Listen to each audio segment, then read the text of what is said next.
എന്തുകൊണ്ടാണ് ആലപ്പുഴ മെഡിക്കൽ കോളേജിൽ ബെഡ് ഇല്ലാത്തതിനാൽ 6000-ഓളം രോഗികൾക്ക് മറ്റ് ആശുപത്രികളിലേക്ക് പോകേണ്ടി വന്നത്? ഹലോ, വണ്ടാനം മെഡിക്കൽ കോളേജല്ലേ? മാം, ഞാൻ ബിലീവേഴ്സ് ഹോസ്പിറ്റലിൽ നിന്നാണ് വിളിക്കുന്നത്. അവിടെ ഒരു പേഷ്യൻ്റ്, എൻ്റെ ഒരു റിലേറ്റീവ് അവിടെ അഡ്മിറ്റാണ്, സ്ട്രോക്ക് വന്നിട്ട്. അപ്പോൾ വളരെ നിർധന കുടുംബമാണ്. അപ്പോൾ ഇവർ 15 ദിവസമായിട്ട് ബിലീവേഴ്സിലാണ്. അപ്പോൾ ഇങ്ങോട്ടൊന്ന് വണ്ടാനത്തേക്കൊന്ന് ഷിഫ്റ്റ് ചെയ്യാൻ. ICUയിൽ ബെഡ് ഉണ്ടോ മാം? MICUയിൽ ബെഡില്ലേ? ആണ്. ഫുൾ പേഷ്യൻസ് ആണോ മാം?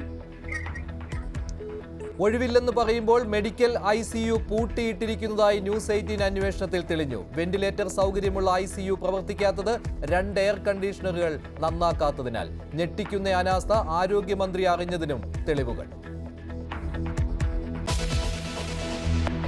ഞാൻ പുതിയൊരു ആശയം നിങ്ങൾ ആലോചിക്കുകയാണ്. ഞാൻ ട്രാൻസ്പോർട്ട് കമ്മീഷനായിട്ട് ഡിസ്കഷൻ നടത്തിയിരിക്കുകയാണ്. അതായത് ഡ്രൈവിംഗ് ലൈസൻസ് കിട്ടിയാൽ തന്നെ ആദ്യത്തെ 2 വർഷം പ്രൊബേഷനായിട്ട് പ്രഖ്യാപിക്കുകയാണ്. സ്റ്റിക്കർ കൊടുക്കും, P1 എന്നൊരു സ്റ്റിക്കർ കൊടുക്കും. അതായത് പ്രൊബേഷൻ ലൈസൻസ് കിട്ടി. ഇപ്പോൾ L ബോർഡ് കൊടുക്കില്ലേ നമ്മൾ വണ്ടിക്കകത്ത്, അതുപോലെ P1 എന്ന് കൊടുത്താൽ ഡ്രൈവിംഗ് പഠിച്ചിട്ട് 1-ാം വർഷമായിട്ടുള്ളൂ.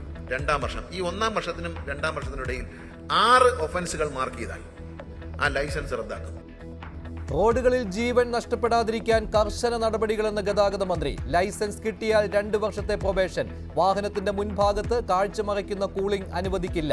തമിഴ്നാട്ടിൽ പോയി ലൈസൻസ് എടുത്താലും കേരളത്തിൽ ടെസ്റ്റിംഗ്. KSRTCയുടെ ഡ്രൈവിംഗ് സ്കൂൾ 11 ലക്ഷം ലാഭമുണ്ടാക്കിയെന്നും ന്യൂസ് 18 റോഡ് സുരക്ഷാ ക്യാമ്പയിനിൽ മന്ത്രി.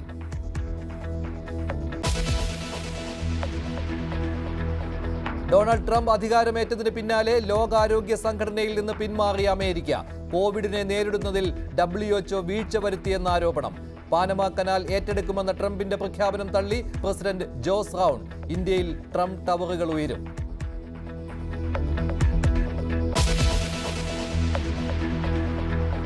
വയനാട് DCC ട്രഷറർ NM വിജയന്റെ ആത്മഹത്യയിൽ K സുധാകരന്റെ മൊഴിയെടുക്കും. സുധാകരന് വിജയൻ കത്തയച്ചതിനെ കുറിച്ച് അന്വേഷണം. ND അപ്പച്ചനെ DCC പ്രസിഡന്റ് സ്ഥാനത്ത് നിന്ന് നീക്കിയേക്കും.